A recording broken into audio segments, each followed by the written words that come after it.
Mi padre se murió pensando que yo iba al infierno. Es mi hermano, y mi hermano se suicidó en el 2014. Y fui a la habitación, vi la ventana corredera abierta. Yo pasé de jugar con canicas como a hacer rascacielos, de la noche a la mañana. Y eso es, por desgracia o por suerte, es porque mi hermano saltó por una ventana. Y tenía una fractura de tibia peroné que se había tratado con un protocolo traumatológico, le habían operado, habíamos hecho todo, pero el callo de fractura no unía. Y entonces me había comentado que llevaba un tiempo con ansiedad. Yo la llevé al último momento que tenía ansiedad, y llegó un momento que de repente, sin yo decirle nada, me dijo: tengo 8 años y estoy en la puerta de casa de mis padres. Y un tío mío me dice que mi padre ha fallecido. A mí lo que más me costó con mi padre fue decirle lo mucho que lo quería, estando en la cama. Y es lo que me ha dado la paz de saber que cuando se fue sabiéndolo.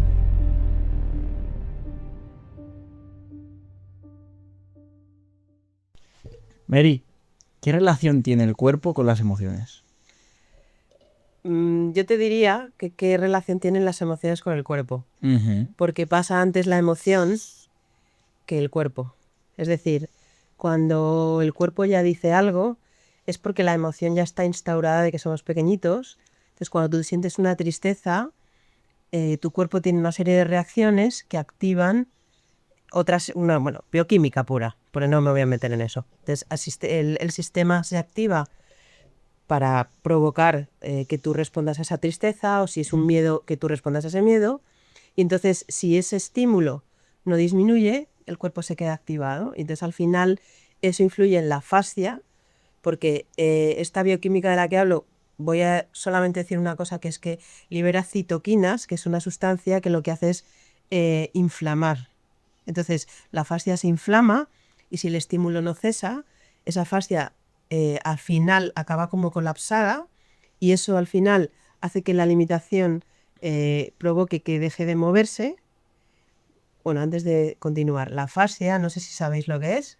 No. Me suena un montón. Vale, cuando tú limpias un pollo, un muslo de pollo que viene del mercado, no de cualquier lado, hay una telita blanca que rodea todos los músculos, todos los tejidos, y nosotros somos fascia enteros, ¿vale? Entonces, ese tejido es el que se inflama, y al final esa inflamación provoca una falta de movilidad, y eso al final, pues si es una pierna, provoca un dolor de rodilla, si es un tobillo, pues, en cualquier sitio. Entonces, por eso digo que la emoción es antes que el cuerpo, ¿vale? Pero todo tiene su origen en un tema emocional, porque cuando tú recibes un estímulo y te provoca una emoción, el sistema empieza a funcionar por dentro. O sea, que no lo parece. Wow. ¿Y hasta qué nivel podría llegar esto? O sea, ¿hay niveles en los que empieza a ser preocupante? ¿En qué sentido? Pues a lo mejor una depresión que llegue a causar una patología en el cuerpo.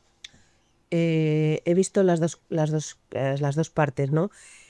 Una depresión es una inflamación continuada del tejido, y al final provoca un fallo orgánico, porque si el sistema se colapsa, al final una rodilla que no se mueve, al final cuando se mueve mal, y eso al final sí que provoca una patología. Por ejemplo, una hernia de disco no siempre que es de las cosas más conocidas, no siempre se produce porque tú te agaches de una determinada manera o cojas peso. O sea, puedes llegar a tener una hernia de disco porque el tejido está endurecido, y entonces al intentar moverte, el tejido estalla. Entonces, eso es provocado porque tú, por ejemplo, imagínate una depresión.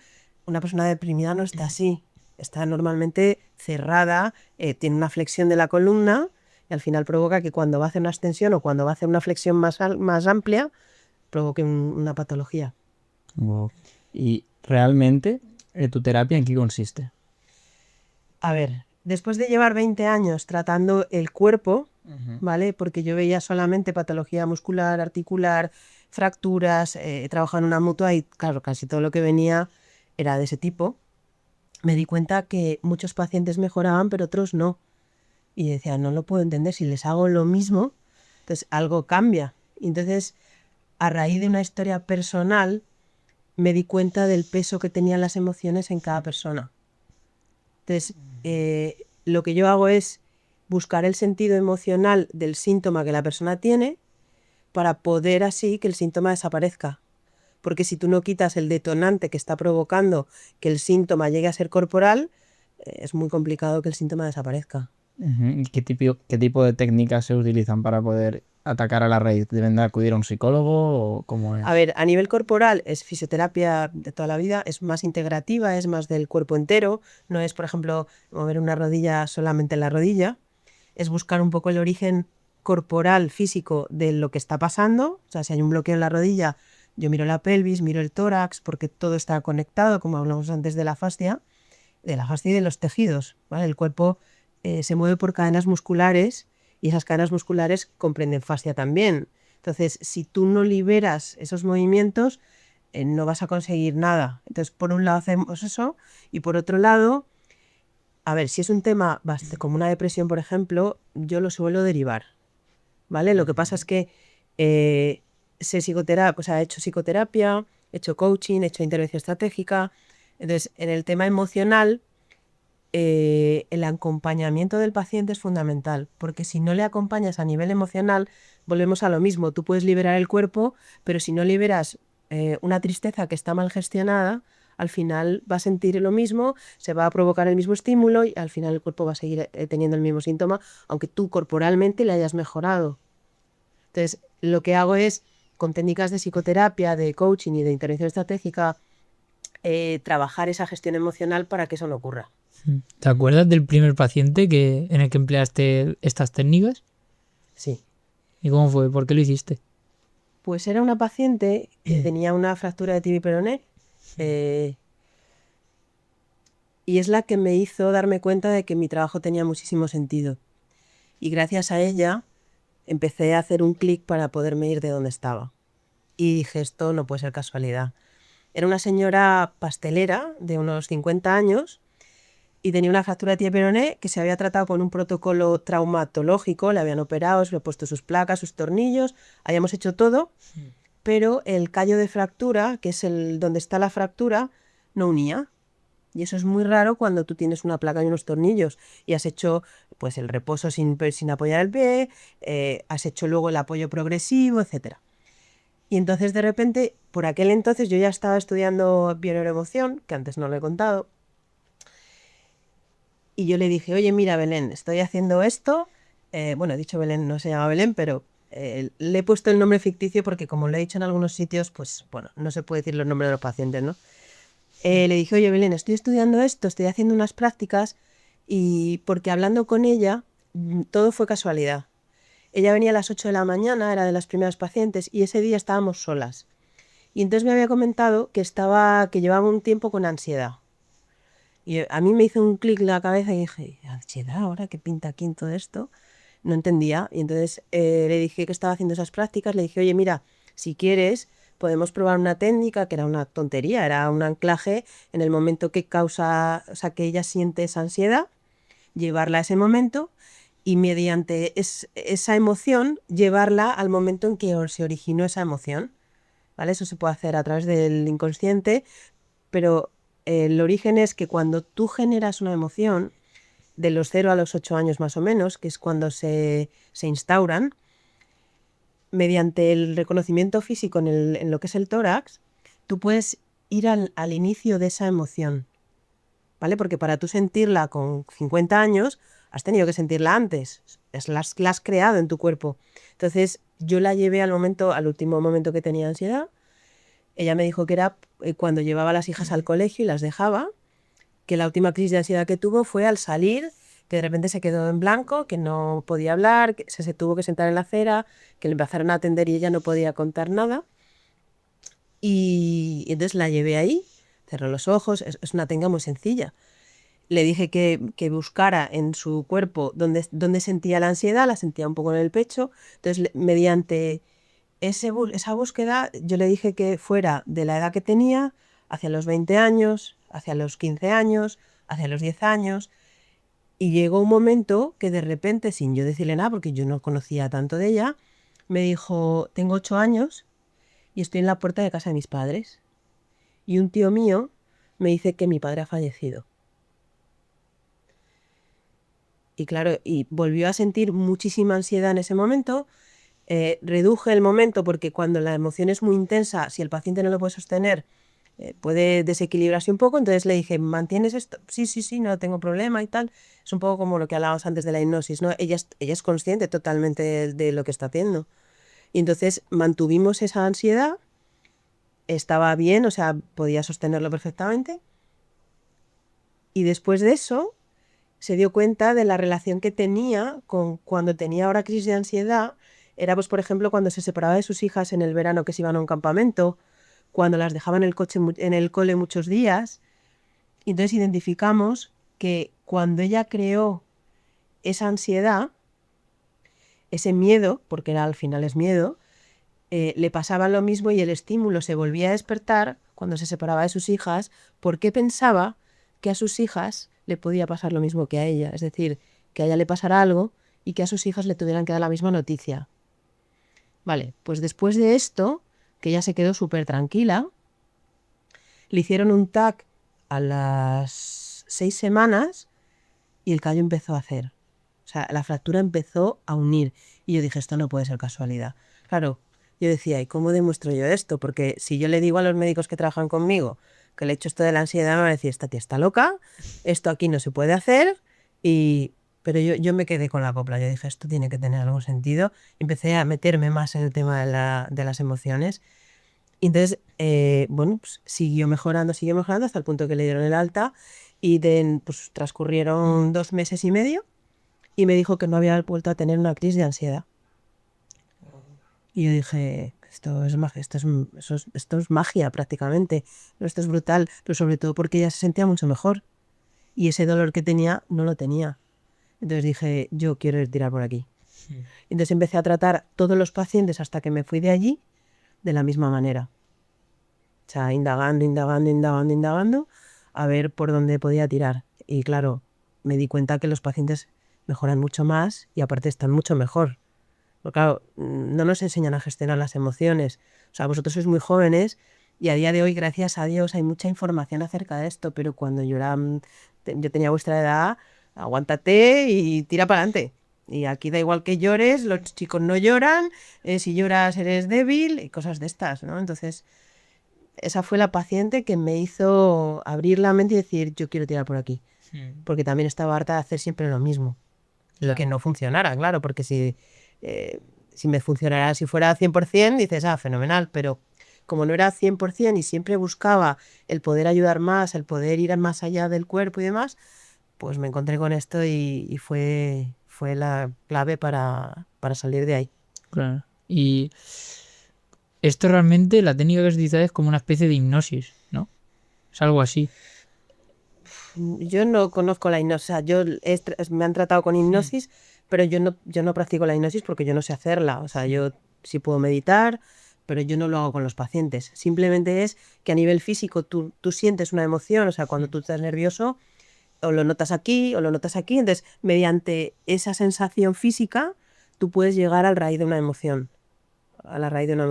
Y desde ahí puedes sacar mucha información.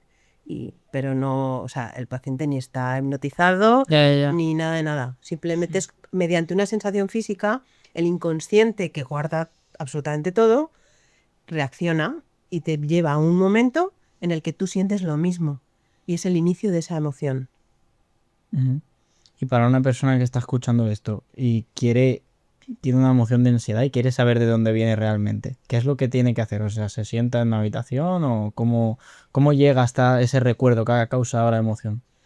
De la misma manera, pero tiene que estar acompañado por alguien Ujú. porque, por ejemplo, yo en sesiones diagnósticas lo hago, pero porque yo tengo que saber que la persona está tranquila, que se puede mantener y que se puede sostener. Tú solo no puedes hacer esto porque puedes entrar tanto dentro que te puedes desequilibrar y si no tienes nadie al lado que controle el tema o que te haga romper un patrón de repente que estás en máxima relajación, pueden venir problemas después. No puedes dejar un melón abierto. Es decir, eso tienes que hacerlo con alguien, siempre.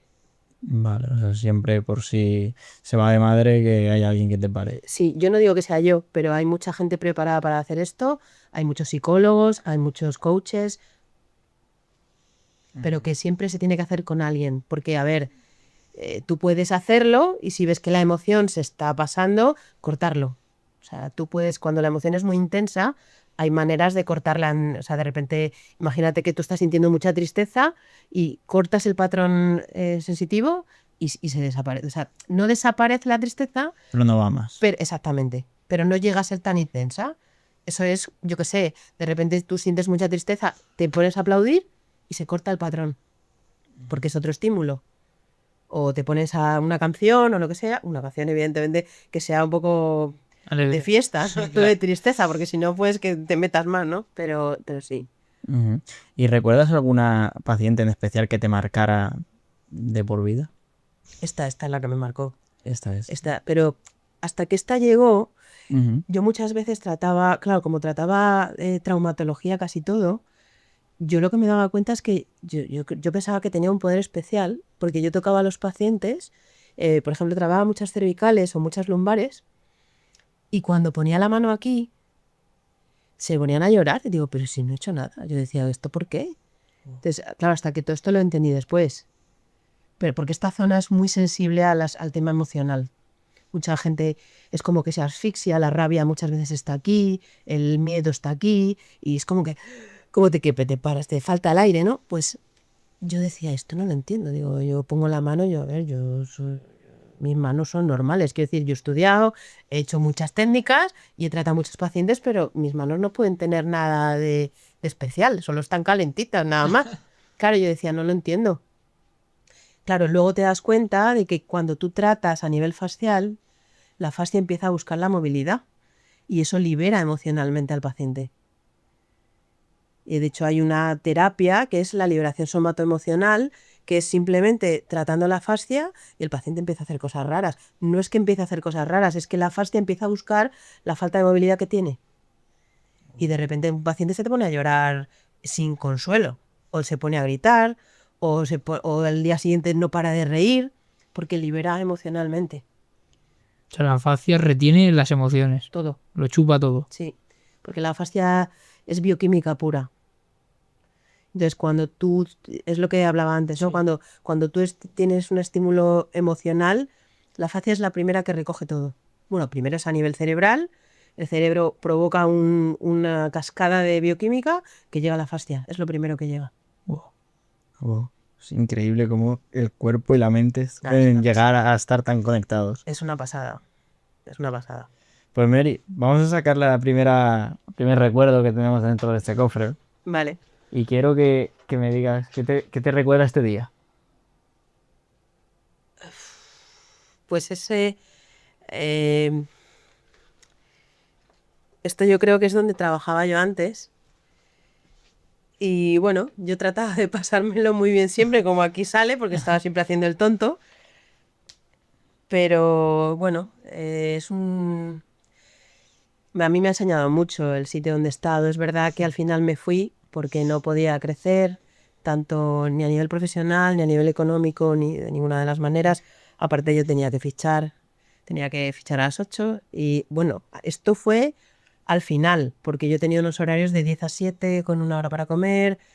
He tenido que pedir un permiso para salir y luego tenía que recuperar las horas. Bueno, se tenían que alinear los astros porque yo era la última en salir y si yo se me iba, el gimnasio tenía que hacer. Bueno, me han puesto muchos problemas siempre.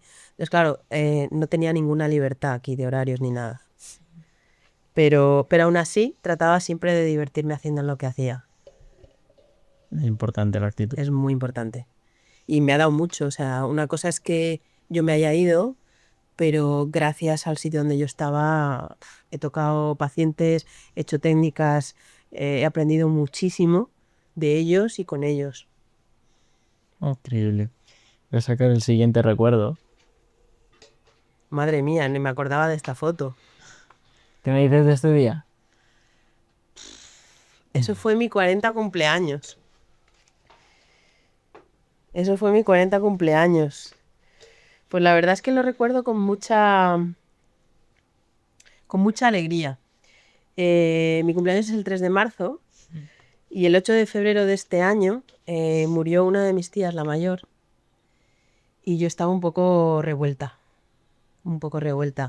Y bueno, me hicieron una fiesta sorpresa, no tenía ni idea. Yo me olía algo, pero ni mucho menos lo que ocurrió allí, sobre todo porque fueron mis padres y mi tía, la que quedaba, estaban hechos polvo, pero aún así aparecieron allí. Y luego apareció gente que no me esperaba.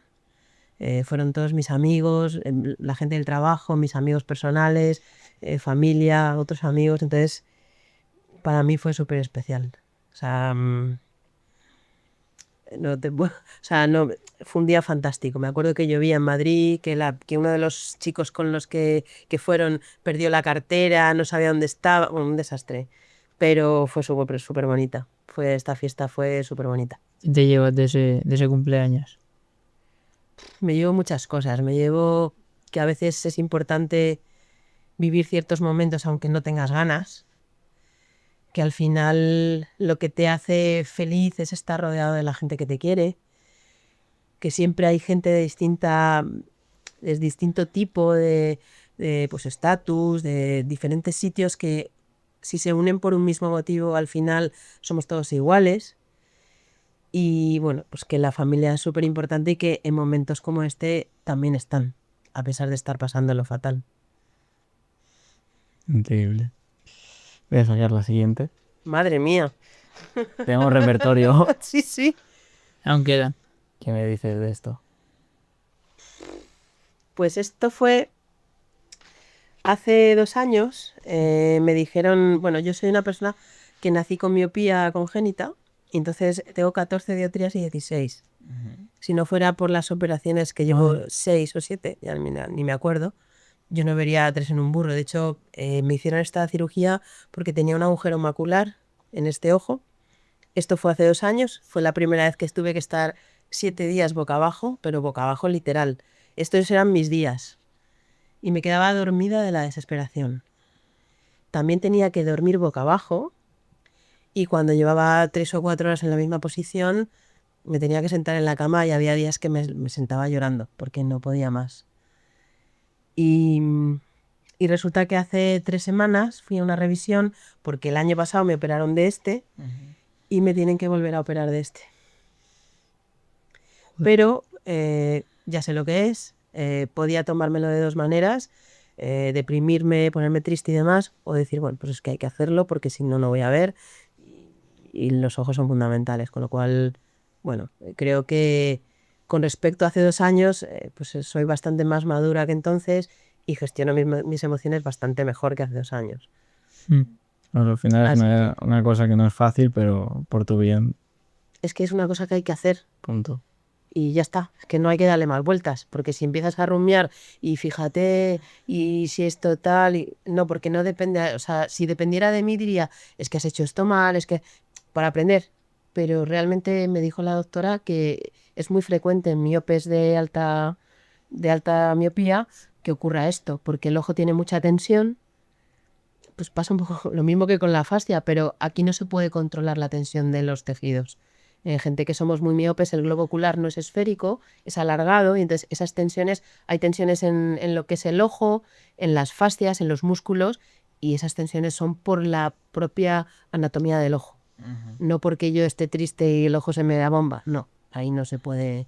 O sea, quiero decir, yo no he podido empeorar por algo que he hecho yo, sino porque yo orgánicamente me voy a meter y me voy a arriesgar.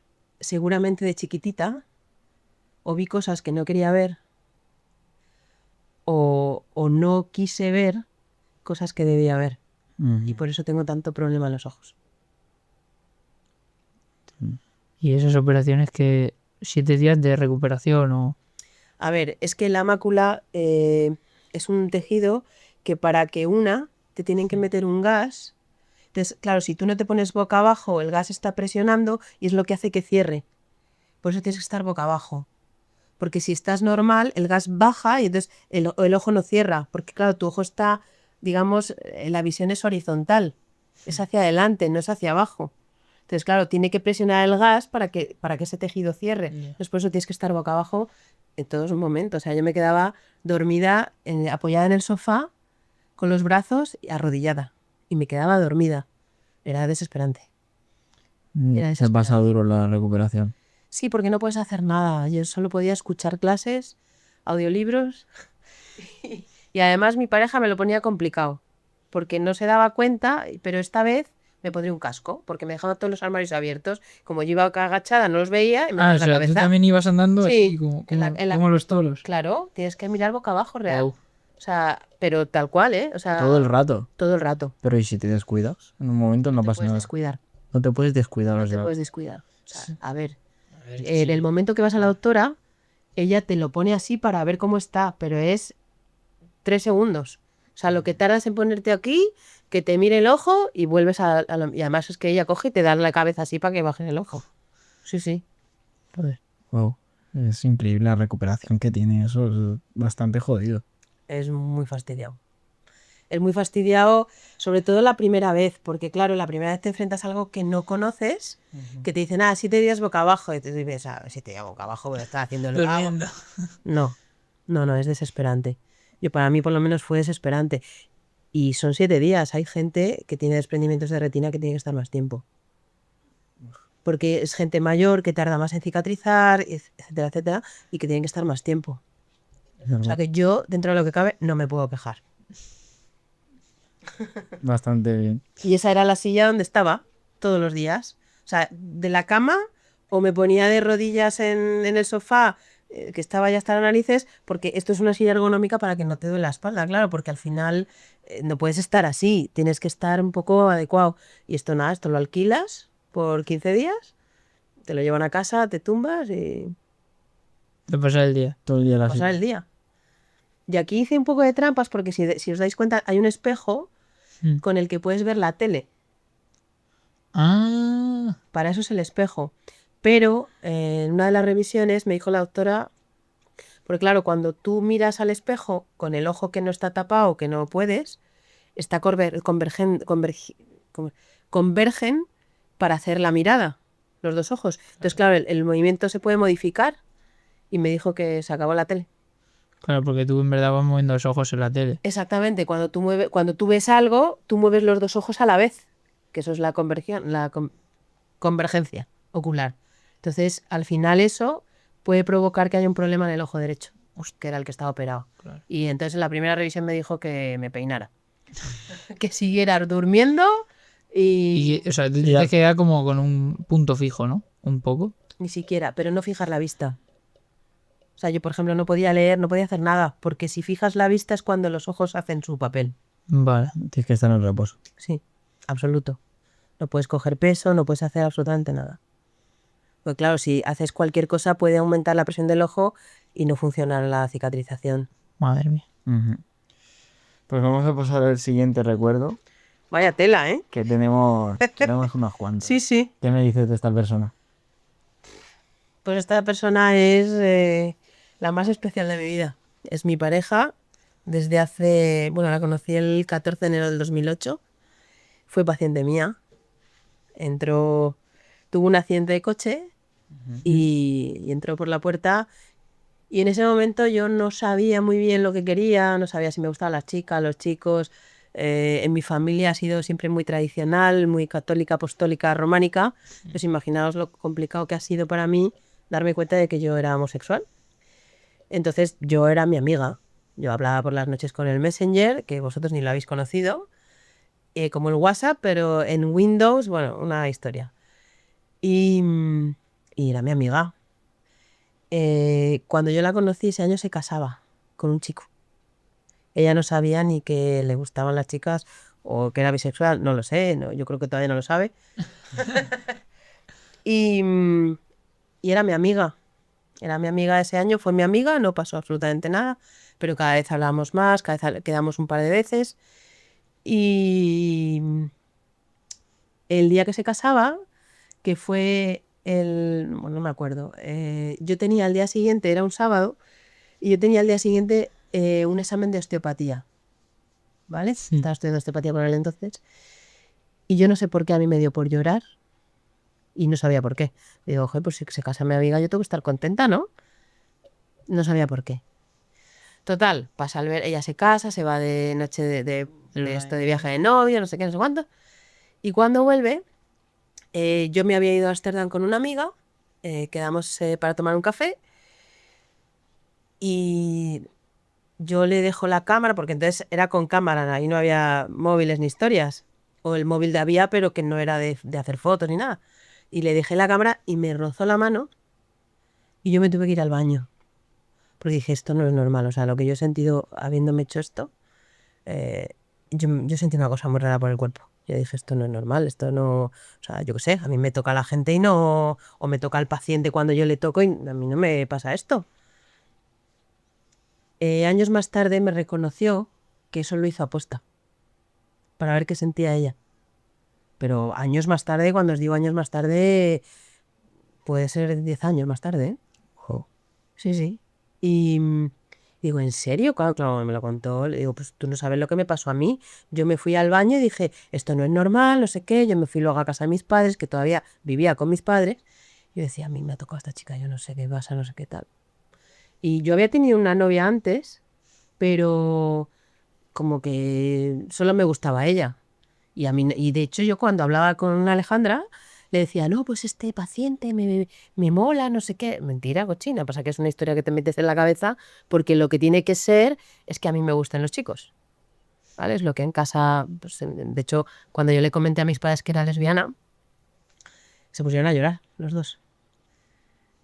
Claro, o sea, porque son creyentes y eso no entra dentro de la cabeza de nadie. Y eso que de pequeñita era muy marimacho, es decir, me gustaba el baloncesto, el fútbol, cuando mi hermano se iba al colegio le cogía todos los juguetes de chico, de vaquero, de no sé qué, pero ellos en ningún momento se lo plantearon, o sea, en ningún momento se les pasó por la cabeza. Sí. Y nada, y estamos juntas hasta el día de hoy. Ha sido un camino muy difícil porque su familia evidentemente tampoco lo ha entendido desde el punto de vista de que te casas con un chico y a los 2 años te separas y encima estás con una chica. Entonces, bueno, ha habido muchos problemas a ese nivel. A día de hoy, gracias a Dios, todo está mejor. Mi padre se murió pensando que yo iba al infierno. Joder. Ahora yo hablo muchas veces con él y se ríe, pero nos ha costado lo nuestro. Y mi madre vive, pero siempre me dijo que quería que fuera mi amiga, no mi pareja. Pero lo ha respetado, lo ha respetado. O sea que bueno, por parte de ella, pues su madre le ha costado mucho más, le ha costado muchísimo más. Pero bueno, a día de hoy está la cosa muy bien. Y para mí es que, imaginaos, desde que yo la conocí, he aprendido tanto a través de ella. Sabe todas mis porquerías, conoce todos mis defectos, todas mis virtudes. Y aún a día de hoy, cuando me levanto, si no le doy un beso o un abrazo y tal, me falta algo en el día.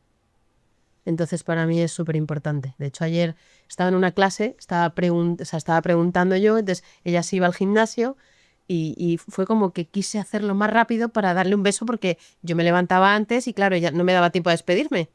Y al final, vale, sí, ok. Y salí corriendo del ordenador para darle un beso, porque se iba. Y esas cosas al final hacen que mis días tengan sentido, mucho sentido. Qué bonito. Vamos a pasar al siguiente. ¿También hay más? Hay más. Madre mía. Queda lo mejor para el final. ¿Qué me dices de este viaje? Uf. Y de esa persona en concreto. Este viaje hicimos el Camino de Santiago hace 2 años. Empiezo por esta persona. Esta persona es un chico que nos encontramos que venía desde Roncesvalles, ¿vale? No sé si son 800 kilómetros, es una barbaridad. Iba solo, pero solo, ¿eh? Y se iba juntando con gente según las etapas y nos ayudó en una que nos estaba costando una barbaridad y nos hizo la etapa con nosotros. Estuvimos hablando con él un montón de tiempo, era inglés, o hablaba inglés, ya no me acuerdo. Pero, jolín, yo dije, madre mía, yo llevo 2 etapas, yo estoy reventada. Y eso que hago deporte, pero digo, y este hombre 800 kilómetros solo. Y yo decía, yo no sé si sería capaz de hacer eso. Supongo que sí, ¿no? Pero al final dices, jolín. Y con respecto a este viaje, bueno, hay gente que lo llama un camino espiritual, realmente lo es, porque cuando vas caminando hay veces que vas hablando con la otra persona, hay veces que vas callado, pues no puedes hablar tantas horas. Y nos conocemos ella y yo un montón, y eso que hablábamos mucho, ¿no? Pero había momentos de soledad, de silencio. Soledad me refiero que vas acompañado, pero estás tú solo. Y la cabeza te da para pensar. Y yo cometí el error de llevar unas botas. Bueno, yo uso calzado barefoot, no sé si sabéis lo que es, supongo que sí. No. El calzado barefoot es un calzado que que respeta la horma del pie, Ah, sí. ¿vale? Para que no esté apretado, porque al final si el pie no está en condiciones, al final orgánicamente el cuerpo, si tu pie tiene que apoyar así y apoya así, cambia, ¿vale? Entonces la rodilla puede, o sea, se modifica la forma de plantar el pie, entonces puede haber un problema en la rodilla, cadera y subir y tal. Entonces yo cogí unas botas que no las había usado y al segundo día me hicieron una rozadura. No sé si tendréis la foto, no creo, pero no pasa nada. Me hizo una rozadura en el talón de este tamaño, ¿vale? Yo llevaba otras zapatillas barefoot que claro, el barefoot o sea, esas botas eran barefoot pero tenían una suela que puedes pisar piedra y tú notas, pero son para caminar, para la montaña. Las otras que tenía eran barefoot pero no eran tan duras, entonces notabas todo, cada china, cada raíz de un árbol, si había barro te resbalabas porque son más para entrenar, ¿no? Pero las llevé porque no pesaban.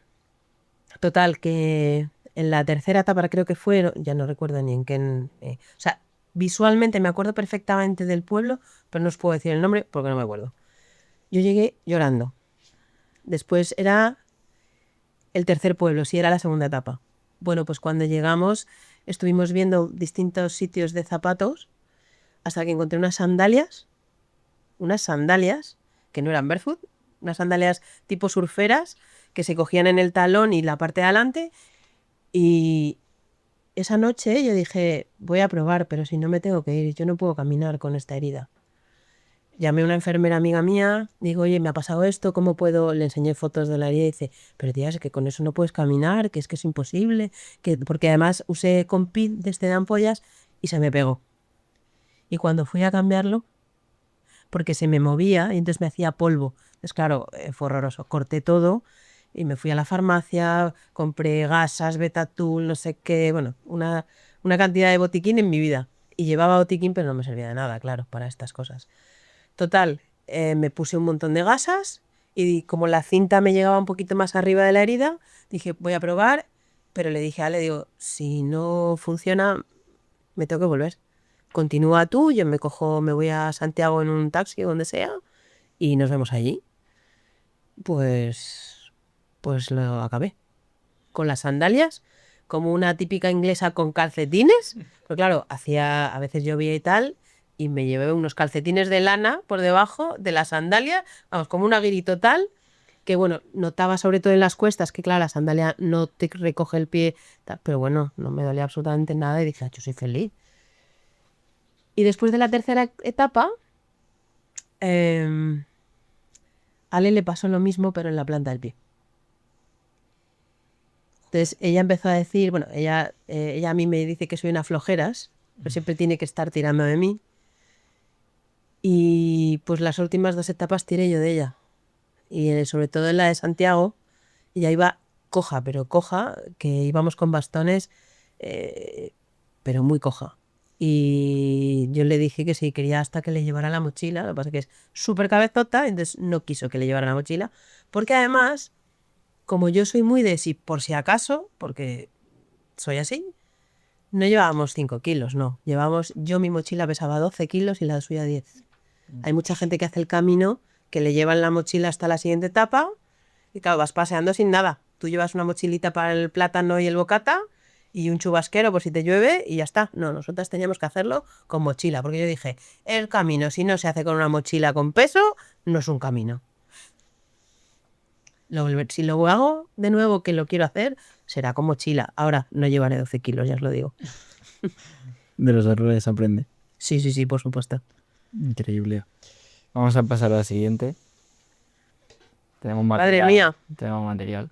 ¿Qué me dices de esta persona? Pues esto es mi padre. Esto es justo en pandemia, bueno, él no murió, o sea, él murió en el 2020, pero no murió de COVID, tenía un cáncer.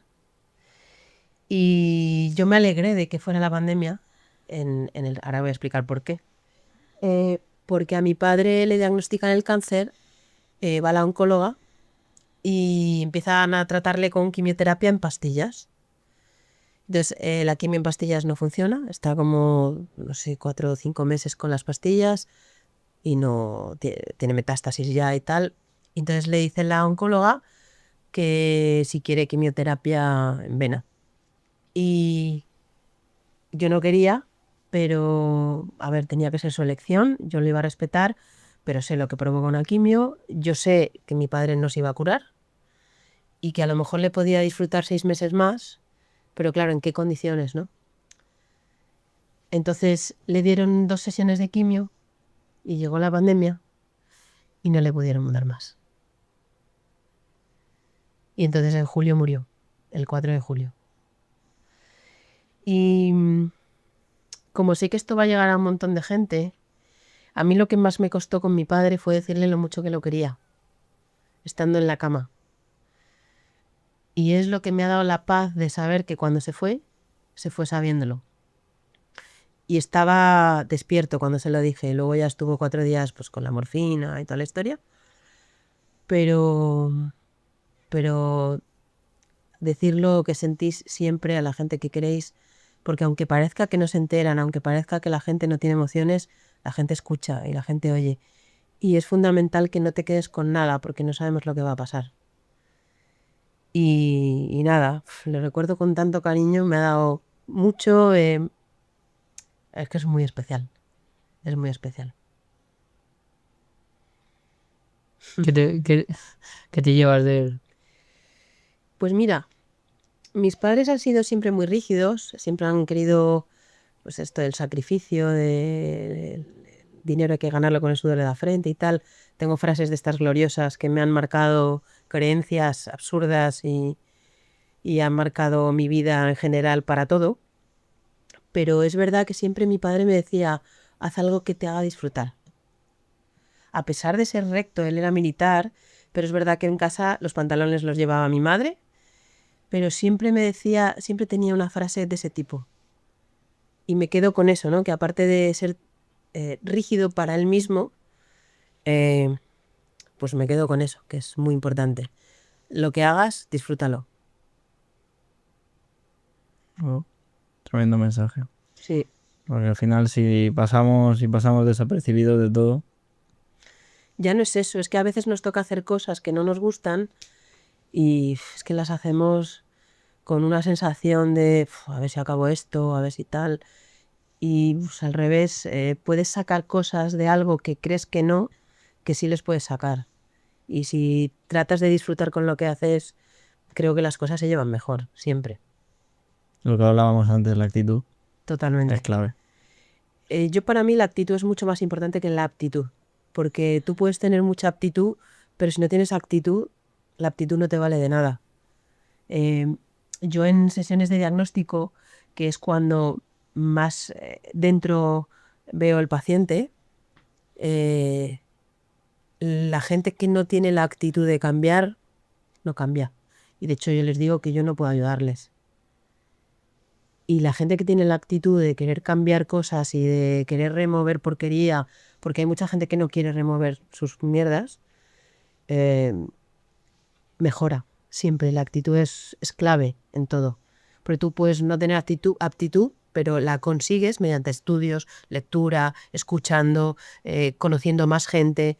Y al final esa aptitud se gana con la experiencia, pero la aptitud no. La actitud no se consigue con nada. Siempre se ha dicho que hace más el que quiere que el que puede. Tal cual. Tal cual. Vamos a ir terminando ya con las fotos. Tienen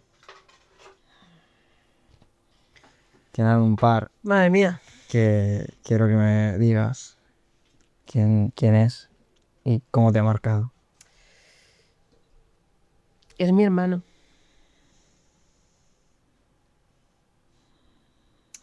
Esto era, bueno, no me acuerdo ni la edad que teníamos. Yo creo que yo tendría ahí 3 añitos o por ahí.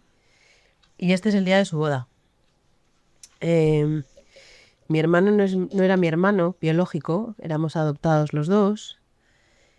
Y mi hermano se suicidó en el 2014.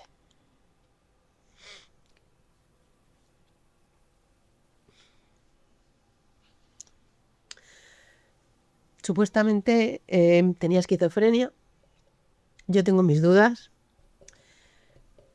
Aunque se me echen encima psiquiatras, psicólogos y demás, yo pienso que tenía el interior muy fastidiado. Y cuando no... Es lo que hablamos antes del cuerpo, ¿no? Que al final se produce una lesión orgánica. Cuando tú no haces una buena gestión emocional desde pequeñito y tienes tus fantasmas, yo creo que al final eso puede ser tan grave que llegue a provocar una enfermedad mental. Yo estoy convencida. Yo no digo que no exista la esquizofrenia, no, para nada, o sea, no estoy diciendo eso. Pero que se podría mejorar, porque si no, no entiendo que gente con esquizofrenia pueda llevar una vida normal. Y de hecho, me consta y tengo la certeza de que un vecino de casa tiene esquizofrenia diagnosticada y bipolaridad y lleva una vida normal. Lleva una vida completamente normal. Entonces, es lo mismo que el cuerpo, ¿no? O sea, que cambia de un paciente a otro, ¿no? Entonces, tiene que haber algo que, aunque tú genéticamente tengas un gen, puedes encenderlo o no según la epigenética que tengas. Si tú, por ejemplo, tienes el gen que provoca la esquizofrenia, si tu vida es sana en cuanto a comer bien, tus amistades hacen deporte, no tienes gente tóxica alrededor y tratas de, o sea, te han enseñado a gestionar las emociones de una determinada manera, yo creo que ese gen no se activa. ¿Vale? Yo creo que puede ir por ahí. No sé, esto no es un método científico ni mucho menos, es ya más una cosa más personal. No digo que se podía haber evitado, pero creo que hay que descubrir mucho más acerca de las enfermedades mentales, porque son un poco los difíciles de la salud, ¿no? O sea, es un poco como las enfermedades raras, ¿no? Que no sabes ni de dónde vienen, ni se han estudiado, y ahora se hacen investigaciones. Creo que hay muchas cosas antes que hacer, antes de llegar a esos extremos, pero bueno, es una opinión súper personal. ¿Y por qué me ha marcado? Lo echo de menos cada día, pero es verdad que si no hubiera ocurrido esto, yo no estaría aquí, ni siquiera. No sería la persona que soy hoy y no hubiera evolucionado como he evolucionado. Así que, bueno, y fue la pieza clave para darme cuenta de que yo vivía en un piloto automático completamente, que yo estaba, hay que hacer esto, lo hago esto, hasta el día de su suicidio, ocurrió en casa de mis padres, yo estaba comiendo y le estaba vigilando porque ya lo había intentado un mes antes, se había cortado el cuello y las muñecas y tal, la había metido dentro de un coche, estaba todo lleno de... Yo tuve que limpiar ese coche, que digo, aquí me para la policía, yo no sé lo que va a pasar. Pero bueno, no pasó nadie. Me fui a IFEMA, que es un sitio donde, pues parecido a esto, ¿no? Que es donde no pasan muchos coches. Limpié porque lo querían vender el coche de mi cuñada. Y claro, mi hermano no quería ver ese coche ni en pintura. Y el día que lo hizo, fue todo en plan, ha pasado esto, haz esto, ha pasado esto, haz esto. O sea, pues por ejemplo, yo estaba comiendo con mis padres, inconscientemente escuché el golpe, porque mis padres viven en un séptimo, podéis imaginar. Y de repente yo miré por la ventana, detrás de casa de mis padres hay un callejón, vi 3 SAMUR, 200 policías, un montón de gente mirando. Claro, yo ¿qué hice? Abrí la ventana y miré. Y entonces lo vi. Entonces, mi acto reflejo fue ir a la habitación a ver si era verdad. De hecho, fue muy listo y sabía que yo le estaba vigilando, porque en vez de tirarse por donde estaba durmiendo en la cama, se tiró por la terraza de mi padre, porque eran ventanas correderas y no hacían ruido. O sea, quería hacerlo. O sea, a la vista está, ¿no? Porque si lo hacía en la habitación, la persona se iba a escuchar y sabía que yo se lo podía impedir. Él sabía perfectamente lo que hacía. Y fui a la habitación, vi la ventana corredera abierta y claro, en ese momento yo... Ahí no me acuerdo muy bien lo que hice, yo sé que cogí las llaves que estaban en la cómoda y me bajé abajo. Entonces fui al cordón policial porque no me dejaron acercarme, me preguntó un policía que se lo conocía, le digo si es mi hermano y tal, tenía un problema mental. Y en ese momento yo no derramé una lágrima, me doy la vuelta y digo, si bajan mis padres lo van a ver. Y fui a protegerlos. Llegué hasta la esquina y cuando mis padres bajaron, mi madre quería ir a cogerle la mano y no sé qué. Digo, mamá, ni se te ocurra, les llevé a un SAMUR. Le dije al del SAMUR, necesito que os quedéis con ellos. Y le digo, y necesito hablar con un psicólogo, necesito decir eso a mi cuñada. A mi hermano tenía un niño de 4 años, entonces.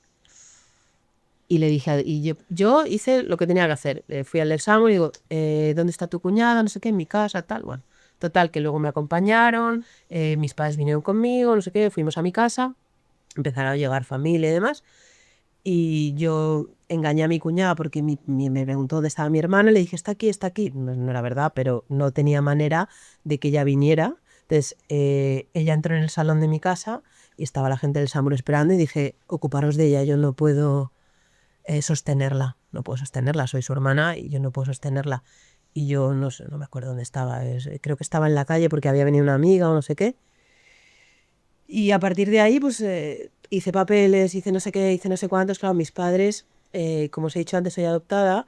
Mi madre tiene 95 años, son 2 generaciones por encima de lo que me correspondería a mí.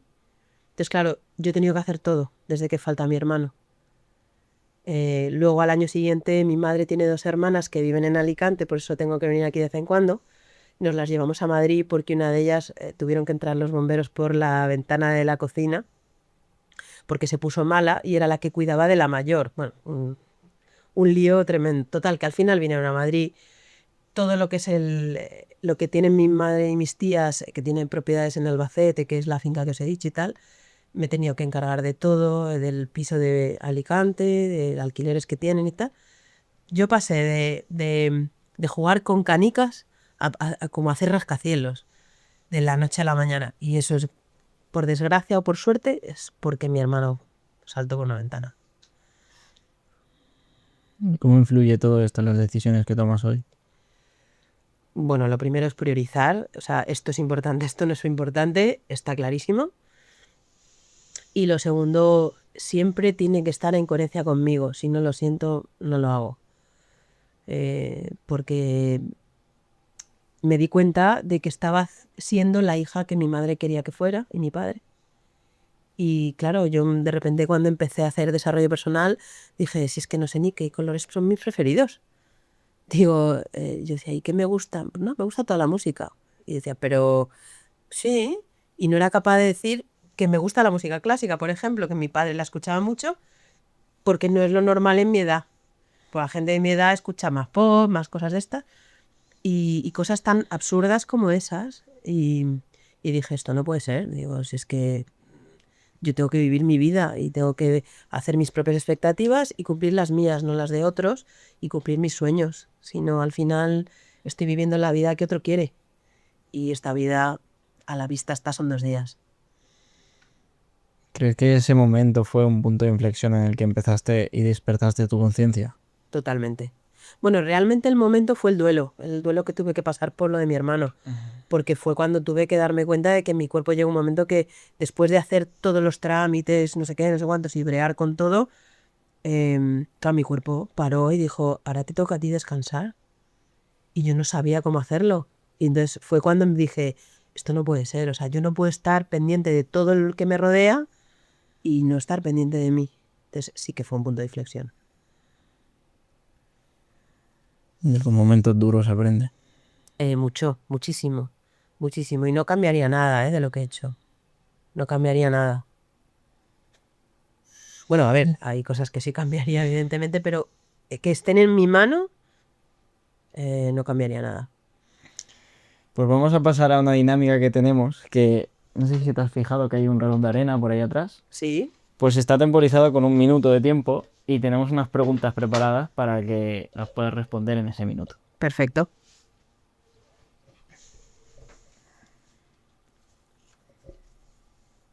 Cuéntalo. Creo que tiene todos pegados.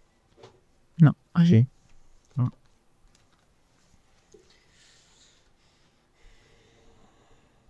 Quizá tú. ¿Qué dolor personal fue el inicio de todo esto? ¿Qué? ¿Qué dolor personal fue el inicio de todo esto? A ver, pues evidentemente lo de mi hermano, a nivel personal, me marcó completamente el resto de mi vida. Increíble. Siguiente pregunta. ¿Qué te dio más fuerza cuando sentías que te caías en un abismo? O sea, quizá ahora no lo vea igual, pero en su momento em, yo sentí que si yo me caía, toda mi familia se iba a tambalear. Y quizá fue una carga muy grande que me puse, pero a día de hoy no me arrepiento de haberlo hecho así.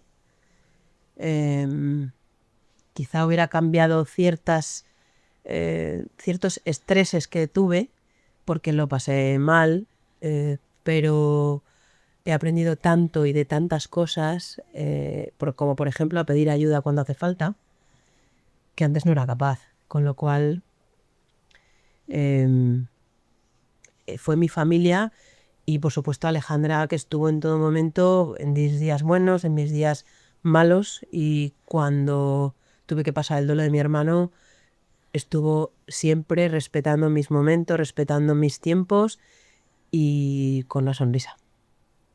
Y que al final esas cargas, aunque mentalmente quizás son duras, pero también te dan fuerzas. Es un poco... Sí. Bueno, siguiente pregunta. ¿Cuál fue el paciente que más te enseñó y qué lección dejó en ti? Bueno, lo he comentado antes, ¿no? Belén. Y la lección que dejó en mí es nunca pares de buscar respuestas. Porque si yo no hubiera confiado en lo que yo hacía, no estaría donde estoy hoy, no ayudaría a tanta gente a llegar a algo que no, si no, no llegan de otra manera. Con un tratamiento convencional no llegan. Entonces, la satisfacción de poder ayudar a alguien en su día, en su manera de ver las cosas y de sentir, eso no hay nada que, o sea, evidentemente cuesta dinero, pero no hay nada que te llene más el corazón. Claro, al final cuando el propósito va más allá que todo. Es lo que le da sentido a todos, todo lo que haces. Justo. ¿Hay casos que sabes que el dolor no es solo físico al verlo? Sí, sí. La expresión de la cara, la postura. Cuando empieza el paciente a hablar, hay ciertas frases o ciertas expresiones que ya te dicen que tienen un montón de porquería por dentro y que hay que ir ahí a saco. De la misma manera que sabes también cuando hay un paciente que te lo va a poner complicado, porque tiene mucho miedo a entrar en su interior. Siguiente pregunta. ¿Tienes algún miedo que te acompañe incluso cuando todo va bien? Pues hace poquito he descubierto que tengo miedo al éxito, que es algo que no me había planteado en la vida, porque siempre he estado con miedos de otro tipo. Y hablando con una compañera, de la manera más tonta, de una conversación sin banal, me lo dijo, tú lo que tienes es miedo al éxito. Y yo dije, ¿qué dices? ¿Cómo voy a tener miedo al éxito? ¿Quién tiene miedo al éxito? Bueno, pues luego, profundizando en esto, realmente sí. Porque claro, cuando tú tienes éxito, tienes, como decía Spiderman, un gran poder, es una gran responsabilidad. Entonces, cuanto más éxito tienes, más responsabilidad tienes de seguir haciendo las cosas lo mejor que puedes. Entonces, claro, tienes que dar lo mejor de ti cada vez que estás frente a un paciente. Y eso, sostener eso es complicado. Entonces, diría el miedo al éxito. Pero al final cuando decimos tenemos miedo al éxito, en el fracaso ya estamos. Tal Solo cual, se puede tener miedo a estar más por arriba porque donde estás ahora ya estás. tal cual. Y aparte, el mayor fracaso es quedarte donde estás. Justo. El no crecer, el no exponerse, Exacto, es como morir en vida. tal cual, tal cual. ¿En qué momento te miraste hacia adentro y por qué lo hiciste? Hay un momento en el que mi pareja me pilla fumando y yo la llevaba mintiendo un tiempo y no fue por lo que me dijo ella de es que no quiero estar con un fumador, no sé qué, no sé cuántos, o una fumadora, sino porque dije, pero porque tengo que mentir a la persona que más quiero, o sea, no tiene ningún sentido. Entonces fue cuando realmente empecé a indagar en todas mis emociones, en por qué yo tenía que mentir, ¿no? Y entonces llegué a la conclusión de que me sentía inferior a los demás. Y claro, si yo miento, pueden ver algo de mí que es bueno, o mejor dicho, no pueden ver lo malo de mí y entonces pueden dejarme de querer. Entendí ese mecanismo. Y eso es lo que dije, esto hay que rascar por todos lados porque yo no puedo con la, o sea, yo tendría 40, 45 años. Bueno, 45 no, 40. La primera vez, me ha vuelto a pasar hace poco. Y porque tenemos patrones de hace mucho tiempo y no digo que esté bien, pero caigo en las mismas cosas. Soy normal, tengo errores, cometo errores, tengo fallos, pero trato de mejorar cada día. Y ahí es donde está el valor, Para mí sí, en la acción. sí. Porque al final en la cabeza todo son ideas. El peso de la acción. Justo. Pues tenemos una sorpresa preparada para ti. Hay ¿Otra más? Sí, otra más. Hay alguna persona que quiere decirte algo y queremos que veas este vídeo, que creo Vale. que te va a gustar bastante. Yo soy muy llorica, ¿eh? Bueno, no pasa nada. Dale al play y... No sé si está a tope el volumen. Bueno, Mary, Sí. espero que este vídeo te guste. Estoy aquí con dos personas muy especiales para ti que te van a decir unas palabras. Mari, estamos encantadas de estar muy cerca de ti. Pero encantadas, Muy orgullosas, ¿no? muy orgullosas y que nos atiendes muy bien. Y estamos contentísimas de estar aquí contigo. Y que la adoráis, ¿no? Madre mía, Es vuestros pies y vuestras manos. madre mía, madre mía. Ya lo creo, de los pies, de nuestras manos. Bueno, y aquí tu madre creo que hoy le va a costar un poquito el amparo. ¿Quieres decirle algo a María? Dormida. Está medio dormidita. Sí, sí. Bueno, Simplemente con... sí, así la niña dormidita. Bueno, Carmen, entonces que le mandamos un besito a María. Un abrazo tremendo y muchos besitos, unos poquitos. Unos poquitos y luego le das otros poquitos en vivo y en directo, ¿no? Sí. En vivo y en directo. Sí. Yo estaba mal. Ya creo que sí. Venga, Mary, pues un besito. Dale un beso, Carmen. Mua. 3. Amparo, tírale un besito a María. Ah, mira, me lo ha tirado. Pero con los ojos cerrados. Chao. Qué pasada. O sea, sabía algo que podía pasar, pero jamás pensé que iría a casa de mi madre. Bueno, ese es un poco mis días, ¿no? Los que quedan de mi familia son mi madre y mi tía. Esa es mi tía la pequeña. Y mi tía tiene la cabeza que no sabe ni qué día vive. No sabe si ha comido, si ha cenado. Y siempre me recibe con una sonrisa. Tiene 93 años. No le gusta que lo diga. Así que esta parte la obviaré. Siempre me dice 50. Como parece que no tiene. Y mi madre, pues bueno, ya habéis visto el vídeo, no habla mucho. Hay tardes que voy a verla, que suelo ir 4 de 7 o por ahí, a estar con ellas y a veces no me dice ni hola. Porque está muy mayor, no sé qué le pasa por la cabeza. Bueno, esa que está ahí no es mi madre, porque realmente está en un estado que yo estoy encantada de que esté aquí, pero bueno, pues ya lo habéis visto, es dependiente, tienen una persona día y noche porque no se puede mover sola. Y bueno, pues mi vida es mi pareja, mi trabajo y esas dos personas tan importantes para mí. A su manera me han dado todo y yo intento que estén lo mejor posible, haciendo todo lo que puedo y que estén en las mejores condiciones ellas, porque para eso llevan toda la vida trabajando y pues bueno, que estén en las mejores condiciones lo que les queda de vida, que las edades que tienen son bastante fastidiadas porque De hecho, hoy he comido con una amiga de mi tía, que le pasa lo mismo, ¿no? Tiene 94 porque era mayor y está sola en Alicante. Entonces cada vez que vengo como con ella me repite las mismas cosas 4 veces, pero todas las noches cuando yo me voy en tren me manda un mensaje de que para ella ha sido un día fantástico.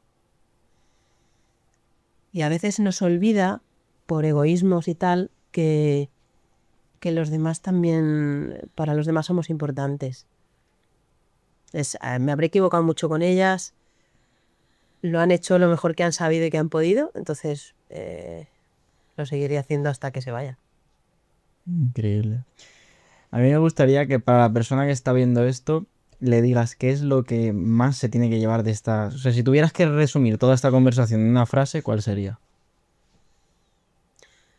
Di sí cuando quieres decir sí y di no cuando quieres decir no. Y escúchate dentro. Si tu cuerpo te dice que no, di no. Y si tu cuerpo te dice que sí, di sí. Porque el hecho de no escuchar tu cuerpo, primero vas a vivir en una incoherencia a nivel emocional y al final el cuerpo lo paga. Hay que saber decir que no. Siempre. A mí me ha costado mucho aprender. Yo no sé. Pues hoy es un buen día para empezar. Hay veces que hay que decirnos con más firmeza. Sí. No con más firmeza, porque la primera vez que dices no, cuando llevas mucho tiempo sin hacerlo, vas a tener miedo y te va a titubear la voz. Pero oye, la primera vez que lo haces y no pasa nada, dices, pues esto no es tan malo. Esto no es tan malo. O si le dices a alguien, no me apetece quedar, ya está en el otro lo que decida. Ahora estoy leyendo un libro que me han recomendado, y con esto termino, y habla de la separación de tareas. Entonces, yo, en una relación interpersonal, yo puedo llegar hasta un sitio, pero tú tienes una tarea diferente a mí. Si yo te digo algo y tú te molestas, es tuyo, no es mío. Y tú tendrás que gestionar eso. ¿Vale? Porque si tú te molestas conmigo, es porque hay algo que estás sintiendo de ti mismo. Con lo cual, no soy yo, es tuyo. Con lo bueno pasa igual. O sea, lo que te llama la atención de otro para bien es algo que tienes tú. Y el otro solo viene de hacerte de espejo para que tú lo saques. Justo. Es como cuando alguien critica a otro que realmente se está confesando a él mismo. Tal cual. Tal cual. Pues Mary, ha sido todo un placer entrevistarte. Para mí ha sido una verdadera gozada estar con vosotros. Os lo agradezco muchísimo. Todas las facilidades que me habéis dado. Cuando os pedí si podía ser en este viaje, que me dijerais que sí, sin problemas de nada. Así que bueno, solo espero que eso que os he traído tengamos suerte. Yo también lo espero.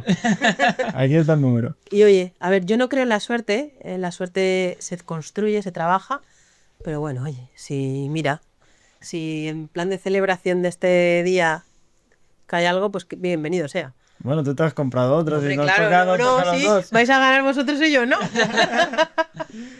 Si tiene que ser, será, y si no, también por algo será. Pues muchas gracias. Muchas gracias, Mary. A vosotros.